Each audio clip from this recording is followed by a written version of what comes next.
우리는 어제 말씀 통해서 이제 기브온이 거짓말을 통해서 화친을 맺는 이제 장면을 살펴봤습니다. 이제 기브온은 낡은 신과 낡은 옷, 그리고 마르고 곰팡이가 난 떡, 뭐 터진 포도주 가죽 부대 이런 것들을 이제 내밀어서 이제 우리가 먼 곳에서 왔다 이제 이렇게 속였습니다. 근데 이제 여호수아가 비단 이제 그것 때문에만 속은 건 아니고요. 사실은 이제 히윗 사람이라는 데 힌트가 좀 있습니다. 왜냐하면 이 히윗 사람들은 원래 이 아르메니아 지역에 살던 사람인데 이 주로는 이 시리아 지역에 살았습니다. 그러니까 성경으로 따지면은 아람, 이 다메섹이라고 부르는 이제 지역에서 살고 있었습니다. 여호수아가 이제 지금 60만 대군을 거느리고 있기 때문에 사실은 이제 욕심이 날만도 하죠. 사람이라면 이 가나안 땅 정복하고 위로 올라가서 다메섹도 정복하고 시리아 다 정복하자 이제 이렇게 생각할 수도 있습니다. 그런데 여호수아는 정말 하나님의 말씀 그대로 가나안 땅만 정복할 생각이었기 때문에 지금 이제 우리 바로 위에서 살 이 아람 지역에서 사는 사람들이 화친을 맺으러 왔으니 하나님 주신 좋은 기회가 아닌가 아마도 이제 이렇게 생각했던 것 같습니다. 그래서 이 시리아의 일부 히윗 사람들이 가나안 땅에 살 것이라는 생각을 하지도 못한 채 지금 화친을 맺는 이제 장면이 나왔습니다. 또 9장 11절에 보면 이 기브온 사람들이 그러므로 우리 장로들과라는 표현을 쓰는데요. 사실 이제 여호수아서를 잘 보면은 가나안 사람들은 전부 왕을 갖고 있습니다. 그런데 지금 이 히윗 사람들, 이 기브온 사람들은 장로들을 갖고 있는데 이것도 이제 이 다메섹 쪽에 살고 있는 이 히위 족속들의 풍습이었습니다. 그래서 여러 가지로 여호수아가 이제 믿을 만한 상황이었기 때문에 지금 기브온과 조약을 맺었습니다. 그러나 이제 오늘 본문에서 이 모든 것이 거짓인 것이 이제 다 이제 드러나게 되죠.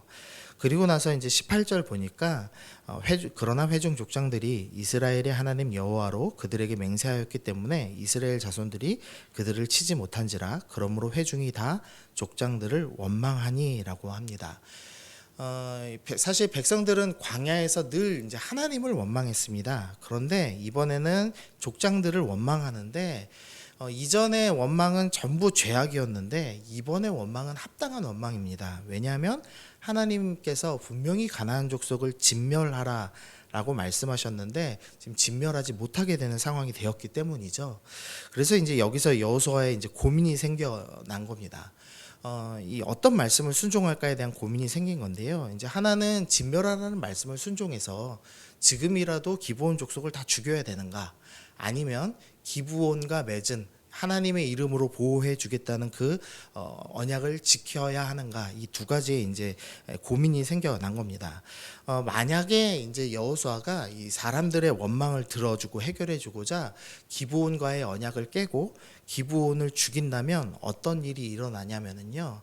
이 실제로 사무엘하 21장에 보면 이 다윗 시대에 3년의 기근이 있습니다. 근데 그 기근의 이유가 뭐냐면 사울 왕이 이 자신이 종교적으로 이제 하나님 잘 믿는 왕이다라고 스스로를 포장하기 위해서 기브온 사람을 죽인 적이 있었습니다. 근데 하나님께서 기브온 사람을 죽인 것은 이 하나님과 기브온 사이에 이 맺은 지켜주겠다는 약속을 위반한 일이죠. 그렇기 때문에 하나님께서 이스라엘 전체를 3년간 기근으로 벌하시고 또 사울의 족속의 7명을 죽임으로써 공의를 행하시는 스토리가 사무엘하 21장에 나옵니다. 그러니까 이제 기브온 사람을 죽이는 것은 이 하나님의 뜻에 맞질 않죠. 그렇다고 진멸하지 않으면 또 안 되죠. 그래서 이 여호수아가 어떤 해결을 하냐면 21절에 해결을 합니다. 21절 후반부 보시면은요. 그들에게 이른 대로 그들이 온 회중을 위하여 나무를 패며 물 깃는 자가 되었더라라고 합니다.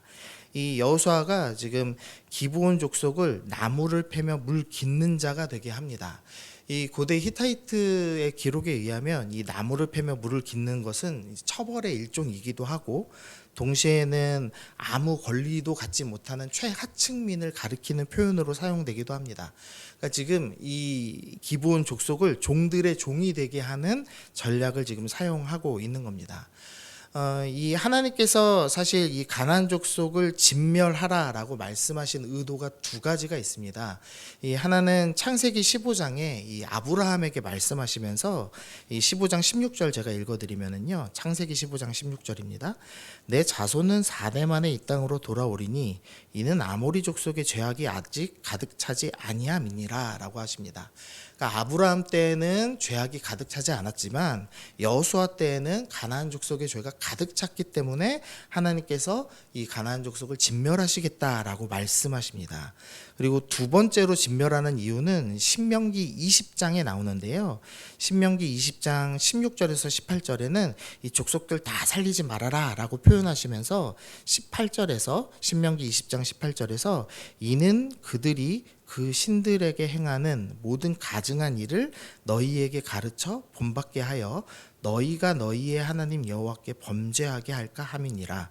그러니까 즉 지금 가나안 사람들이 우상 숭배를 너희에게 가르칠까봐 내가 진멸한다라고 이야기하고 있는 거죠. 하나님께서 두 가지 이유, 하나는 공의를 행하셔서 심판하시기 위해서, 그리고 또 하나는 우상 숭배를 이스라엘이 배우지 않게 하기 위해서 지금 이 가나안 족속들을 진멸하겠다라고 말씀하셨습니다. 그리고 여호수아는 지금 이 의도를 정확히 깨달아서 우리가 진멸하지 않으면서도 어떻게 기브온과 함께 할 수 있을 것인가, 기브온을 가장 천하게 만들자, 종들의 종이 돼서 영향력을 완전히 상실하게 만들자. 그러면 그들의 우상 숭배를 우리 이스라엘이 배우지 않을 거야라고 지금 생각한 겁니다. 그래서 이제 나무를 패며 물 깃는 자, 가장 천한 자가 되게 하는 결정을 하고 있는 것을 볼 수가 있습니다. 근데 이제 여기까지만 해도 충분한 지혜로운 결정인데요. 이게 이제 사실은 이제 완벽한 결정은 아닙니다. 왜냐하면은 노아의 예가 있었습니다. 이 창세기 9장에서 노아가 이제 홍수가 다 끝나고 이 포도를 생산을 했죠. 그리고 포도주를 만들고 취해서 벌거벗은 채 이제 잠을 잤습니다. 근데 그때 이제 아들 함이 보고 그것을 조롱하는 장면이 나오죠. 이제 노아가 이제 잠에서 깼습니다. 이 노아는 어떤 사람이냐면 죄악이 얼마나 무서운지를 아는 사람입니다. 죄 때문에 자기 이웃과 가족들 모두가 전멸당하는 것을, 물로 심판당하는 것을 다 본 사람이죠. 그래서 이제 내 아들들과 내 손자들은 죄 없는 세상에서 살게 만들겠다, 아마 이런 큰 포부가 있었을 겁니다. 그런데 이 홍수를 다 본 자기의 아들 함이 자기를 조롱하는 모습을 보면서 죄가 아직 있다라는 것을 발견을 하죠. 그래서 노아가 깜짝 놀라서 어떻게 하냐면 이 함과 그 함의 막내 아들이었던 가나안을 저주하면서 형제들의 종들의 종이 되기를 원하노라라고 저주를 합니다. 그러니까 단순히 내 하체를 봤다, 그래서 저주를 하는 장면이 아니라 이 죄를 어떻게든 제어하겠다라는 의도를 갖고 있는 겁니다. 죄를 신분제도로 억압을 해서 죄가 영향력이 없게 만들겠다라는 노아의 선택이었습니다. 그런데 실제로 어떻게 됐냐면 이 노아의 자손, 이 함의 자손들이 이 제어가 되는 것이 아니라 오히려 길길이 날뛰어서 이 함의 자손 니므롯이 바벨론을 건설했고, 그리고 그 바벨론의 후예들이 바벨탑을 쌓는 모습이 10장과 11장에 나옵니다. 그러니까 죄는 사실 신분제도로 절대 억제되지 않죠. 그런데 지금 여호수아가 이 기브온의 우상 숭배를 어떻게 억제할 것인가, 나무 패며 물 깃는 방법, 똑같이 신분의 제도로 억제하는 모습을 보여주고 있는 겁니다. 이미 실패한 조상들의 모습을 여호수아가 지금 따라하는 것처럼 보이죠. 그런데 이제 여호수아가 이 노아에게서 한 가지를 더 배웠습니다. 우리 27절 말씀 같이 읽어보겠습니다. 27절 시작. 그날에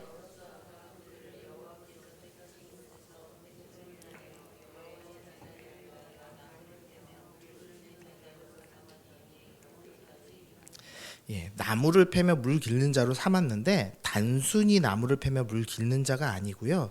무엇을 위하여 나무를 패냐면 여호와의 제단을 위하여 나무를 패며 물 깃는 자로 바꿔줬습니다. 그러니까 당시 문화로는 분명히 심판한 겁니다. 가장 천한 자가 되고 또 노아와 방법과 동일하게 신분으로 이 죄를 어떻게든 그 영향력을 억제하는 정책을 폈죠. 그러나 동시에 하나님의 집을 위하여 일하는 특권을 허락한 겁니다. 이 기브온이라는 악한 자들, 나에게 거짓말한 자에게 어떻게 하느냐? 오히려 이 사람에게 하나님과 가장 가까이 지내는 놀라운 특권을 부여했습니다. 그래서 이제부터 기브온은 이 하나님의 임재를 늘 의식하면서 사는 사람들, 제사장과 레위인을 매일 보게 되었고, 또 하나님이 임재하시는 그 성막에서 가장 가까이 사는 특권을 얻게 되었습니다. 그래서 기브온 사람들이 하나님을 만나게 도와준 겁니다. 이후에 이제 기브온은 언제 또 등장하냐면 느헤미야 말씀에 등장합니다. 이 느헤미야 7장에는 이 바벨론에서 지금 예루살렘으로 돌아오는 사람들 명단이 나오는데요. 7장 25절에는 기브온 사람 95명이 이스라엘과 함께 돌아왔다라고 말합니다. 그리고 느헤미야서 3장 7절에는 기브온 사람들이 이 느헤미야가 그 예루살렘 성을 증축하죠, 중수하죠. 그때 이제 한 부분을 이 기브온 사람 물랴다라는 사람을 중심으로 해서 기브온 사람들이 이 성벽을 같이 중수하는 스토리가 나옵니다. 즉 이제 기브온 사람들은 어느 정도로 하나님을 믿느냐, 심지어 이스라엘이 멸망하고 성전이 다 무너져서 자신들이 더 이상 나무를 패며 물 깃지 않아도 되는 상태가 되었죠. 그럼에도 불구하고 하나님을 사랑해서 스스로 종되기 위해서 바벨론에서 다시 건너올 정도로 믿음 있는 사람들이 되었습니다. 여호수아는 지금 이 기브온 사람들에게 하나님을 만나게 함으로써 저주를 축복으로 바꾸는 일을 지금 행하게 된 것입니다. 오늘 말씀을 통해서 우리가 이 여호수아의 좀 지혜를 배웠으면 좋겠습니다. 그러니까 이 하나님과 사람 사이에서 이 딜레마 속에서 이 여호수아는 하나님과 하나님의 말씀의 진정한 의도, 그러니까 진멸하라는 말씀이 단순히 생명을 죽이라는 것이 아니라 이들의 우상 숭배, 이들의 죄악을 없애는 것임을 알고 이 사랑으로 이 기브온 사람들에게 가장 큰 특권, 하나님의 성전을 섬기는 특권을 주었죠. 그럼으로써 하나님 말씀의 진정한 의도를 바르게 지켜냈습니다. 그리고 자기를 속인 자, 그리고 자기의 권위를 실추시킨 이 기브온 사람들에게 사랑을 베풀었습니다. 그러니까 하나님의 임재를 경험하도록 도와줬습니다. 그럼으로써 이 저주를 축복으로 바꿔 이스라엘과 기브온 모두가 하나님 앞에서 사는 놀라운 은혜를 경험케 하였습니다. 우리가 좀 이 은혜를 좀 경험했으면 좋겠습니다. 우리가 단순히 이 교회에서 신앙생활하면서 제도만 잘 만들면, 이 종들의 종이 되게 하면 무언가 억제되고 해결되고 일이 일어날 거야 라고 자꾸 착각합니다. 노아의 실수를 하죠. 그러나 실패하였습니다. 노아는. 그러나 여호수아는 진정한 사랑을 베풀고 특별히 그 악한 자들에게 하나님의 임재가 무엇인지 경험하게 함으로써 하나님을 알게 하였습니다. 그러니까 우리가 진짜 바르게 해야 될 게 뭐냐? 우리는 세상 속에 하나님의 임재를 드러내는 삶을 살아야 합니다. 하나님의 살아계심을 나의 삶을 통해서, 우리 예배를 통해서 드러내야 하는 것이죠. 그래서 이것을 좀 기억하시면서 하나님, 제가 이 땅에서 단순히 인간의 지혜로, 인간의 제도로 이 세상을 바꾸겠다라는 그런 생각이 아니라 정말로 하나님을 사랑하고 하나님의 임재를 드러내는 예배자의 삶을 삶으로써 이 땅 가운데 하나님의 사랑을 바르게 드러내는 그런 여호수아의 지혜를 닮은 성도가 되기를 소원합니다. 우리 그렇게 기도하시면서 오늘도 말씀 붙잡고 한 걸음 한 걸음 걸어 나가시는 우리 미랄의 성도님들 되시길 바랍니다. 우리 함께 기도하겠습니다. 주님 감사합니다. 하나님, 이 기브온의 어려운 상황 속에서 이 여호수아가 하나님 주신 지혜로 또 노아가 했던 실수를 극복하고 하나님의 임재를 바라볼 수 있는 가장 좋은 자리에 그 기브온에게 허락함으로써 이 위기를 헤쳐나가고 기브온이 받은 저주를 오히려 축복으로 바꾸어내는 모습을 보았습니다. 하나님, 우리도 이 땅에서 단지 인간의 지혜로 종들의 종이 되게 하는 정책들로 세상을 사는 것이 아니라 하나님의 임재를 드러내는, 하나님의 사랑을 드러내는 삶을 살아서 정말로 하나님이 기뻐하시는, 하나님께서 원하시는 그 삶을 살아내는 성도 되기를 소원합니다. 하나님, 오늘도 우리가 말씀 붙잡고 예배자로 또 사랑을 드러내는 자로 살아나갈 수 있게 하여 주옵소서. 감사드리며 예수님의 이름으로 기도드립니다. 아멘. 우리